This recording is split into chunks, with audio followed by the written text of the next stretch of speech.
Eyo, balik lagi sama Niko, lanjut kita bahas soal SNK tahun 2025. Kita ke nomor 24 tentang waktu matahari terbenam. Pada suatu sore hari dilakukan pengamatan matahari di arah barat. Pengamatan pertama pada pukul 15.45 mendapatkan data posisi matahari, azimut dan altitudenya yaitu 300 derajat, 25 derajat. Dan pada pengamatan kedua, pukul 16.45 mendapatkan data posisi matahari 295 derajat, 12 derajat. Andaikan matahari bergerak konstan dan berupa garis lurus berdasarkan dua pengamatan tersebut, pertanyaannya, maka matahari akan terbenam pukul berapa ya? Oke, ini tentang koordinat, lebih spesifiknya koordinat horizon. Tapi sebelum kita bahas lebih detail tentang itu, bagi kalian yang mau dapetin konten eksklusif dari Udaniko, join membership-nya aja ya. Ini udah pernah kita bahas sih di beberapa soal sebelumnya ya. Coordinate horizon itu menunjukkan koordinat suatu benda berdasarkan posisi pengamatnya. Sumbu X-nya itu sebutannya adalah azimut. Dan sumbu Y-nya namanya adalah altitude alias ketinggian. Nah, kita pakai simulator aja untuk mempelajari tentang ini. Ada beberapa istilah yang perlu kita ketahui dulu. Yang pertama ini, zenith. Titik di atas kepala orang. Ini, pengamat. Terus lawannya adalah titik nadir di bagian bawah. Lalu ada horizon plane ini, bidang horizon yang bisa dilihat oleh pengamat. Jadi kalau benda di bawah bidang horizon ya berarti kita nggak bisa ngelihatnya. Terus meridian. Meridian adalah lingkaran yang ini nih. Antara utara, north, selatan, zenith, dan nadir. Muter gini, lingkaran ini aja sih. Semu ya. Jadi meridian itu ngebagi timur dan barat. Oke. Nah, kalau matahari itu kan terbit di timur kayak gini misalkan. Nah, saat matahari terbit itu adalah saat ini. Altitudenya 0. Mana sih? Oh, bisa diketik. Nah, ini adalah momen ketika benda langit terbit, matahari termasuk gitu ya. Terus nanti akan bergeser terus bergerak ke sini. Terus ke meridian, ini puncak di ketinggian yang maksimum. Lalu akan bergeser lagi ke arah barat terbenam. Kurang lebih gitu ya. Terbenam berarti altitudenya adalah 0. Oke. Terus untuk mempelajari yang spesifik tentang matahari, kita pakai simulasi yang ini aja. Gerakannya kurang lebih seperti ini ya. Ini tergantung pengamat juga sih. Ini kita pelanin dulu ke 2 jam. Oke. Tergantung pengamat. Jadi kalau kita di khatulistiwa, maka bentuknya seperti ini. Lintasan objek langit itu akan modelnya seperti ini nih. Kurang lebih seperti ini. Tergantung bulannya ya. Bulan apa maksudnya. Nih di bulan Mei, Juni, maka dia lagi ada di titik balik utara. Terus kalau bergerak ke sekitaran September akan ada di khatulistiwa. Mana nih mataharinya? Nah, di khatulistiwa gini, maka terbitnya tepat di timur, terbenamnya tepat di barat. Sehingga nanti ini ketinggian maksimumnya, altitudenya bisa jadi 90 derajat atau mendekati 90 derajat. Nih ya.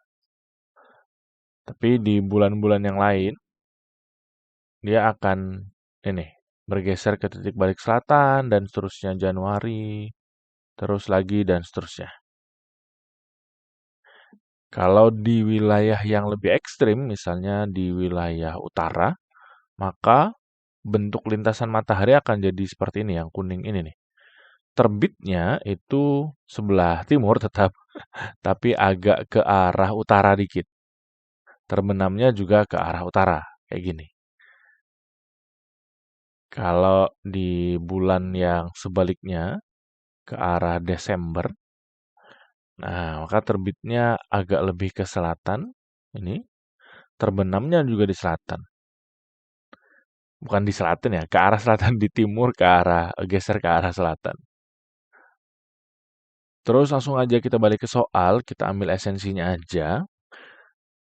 Hmm, seperti yang udah aku bilang tadi, tenggelamnya matahari itu adalah saat ketinggiannya 0 derajat, ya kan di horizon gitu ya, menuju ke bawah. Jadi, momen ketika tenggelamnya itu ada saat H-nya sama dengan 0. Nah, kapan ini terjadi? Nah, jadi kan ada dua kali pengamatan tadi. Yang pertama di 15.45, ketinggiannya masih di 25 derajat. Pengamatan kedua, 1 jam berikutnya, 16.45, udah turun di 12 derajat. Pertanyaannya adalah, di 0 derajat ini terjadi di jam berapa ya? Gitu. Nah, untuk azimutnya itu tidak mempengaruhi ya, jadi kita fokus ke altitude-nya saja. Nah, gimana nih? Ini sebetulnya karena ada keterangan gini ya, asumsi dia gerakannya garis lurus dengan kecepatan yang tetap gitu ya. Maka kita ambil ini dulu aja info dari kedua pengamatan pertama. Untuk tahu seberapa cepat dia bergeraknya per derajat, kita bisa hitung, anggaplah sebutannya ini pace-nya kalau lari gitu. Ini adalah waktu dibagi dengan perubahan ketinggiannya kalau di sini. Kalau di lari kan berapa menit per kilometer, kalau ini adalah berapa menit per derajat turunnya dia. Nah, kayak gitu. Selisih waktunya berarti ini jam 16.45 dikurang jam 15.45. Berarti kan 1 jam ya. 1 jam alias 60 menit. Oke, 60 menit. Nah, MNT deh menit. Dikira meter lagi nanti. Terus perubahan H-nya. Perubahan H-nya adalah dari yang gede ke yang kecil ya. 25 kurang 12. Ini berarti 60 menit per 13 derajat. Oke, ini pace-nya. Jadi matahari itu per derajatnya turun itu dalam waktu 60 per 13 menit. Nah, hampir 5 menit lah, 4 menit sekian gitu lah ya. Lalu pertanyaannya, berapa menit yang dibutuhkan untuk nyampe ketinggian 0 alias terbenamnya tadi? Maka ini kan berarti kita cari waktunya ya. Maka kalau gitu berarti delta T-nya itu tinggal pace-nya kaliin aja berapa perubahan ketinggiannya. Maka ini sama dengan pace-nya tadi kita udah tahu bahwa dia 60 menit per 13 derajat. Gitu ya. Kita kalikanlah dengan delta H-nya. Delta H-nya berapa nih? Tentu sekarang dari 12 dia. Udah di 12 derajat. Kita kurangin dengan sampai ke berapa derajat dia? Ke 0. Gitu ya. Maka ini tinggal jadi 60 per 13 kaliin aja 12. Nanti dapat durasinya ini perlu berapa menit nih. Kita hitung aja ya. 60 kali 12 bagi 13. Sama dengan sekitaran 55,4 menit. Nah, perlu waktu 55,4 menit dari matahari yang 12 derajat tadi turun ke 0 derajat. Nah, jam berapakah itu? Maka tinggal ditambahin aja. Jam 16.45 tambahin 55,4 menitan. Berarti jam berapa nih? Ini 0,4, ini 0, tambah 1, berarti ini 60-an ya. 60 berarti 4, ini jadi 17. Ingat, per 60 ya jam itu ya. So, terbenamnya itu sekitar jam 17.40,4 ya. Kalau mau kita buletin bolehlah. Jam 17.41. Nah, the answer is A. Gitu. Jadi ini tentang ini aja sih sebetulnya logika pergerakan biasa aja. Tapi konteksnya ada di matahari. Tapi poin penting yang perlu kita ingat adalah bahwa matahari itu terbenam berarti altitude-nya 0. Ketinggiannya 0 ya, terbenam di horizon gitu ya. Sisanya ini tinggal logikanya aja. Oh, dari yang 25 derajat turun ke 12 derajat itu perlu waktu sekian menit.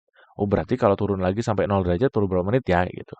Tapi ini sekali lagi dengan asumsi bahwa kecepatannya kurang lebih sama lah ya pergerakannya. Walaupun pada kenyataannya ada sedikit perbedaan gitu. Nggak bisa kita bikin linear karena pada saat kulminasi di tengah hari gitu, Nah, kecepatannya nggak sama dengan yang saat sudah mau terbit, sudah mau tenggelam. Oke? Nah, untuk mempelajari soal-soal yang setipe, Niko udah masukin ini semua ke playlist Bola Langit, boleh dipelajari aja. Dan seperti biasa, challenge, Niko udah siapin satu soal challenge, mirip seperti tadi aja, tapi ini ada kaitannya dengan astronomical twilight. Apa itu? Nah, boleh dicoba ya. Terus bagi yang bingung boleh langsung tanya aja. Itu dulu pembahasan kali ini, semoga bermanfaat. See you on the next number.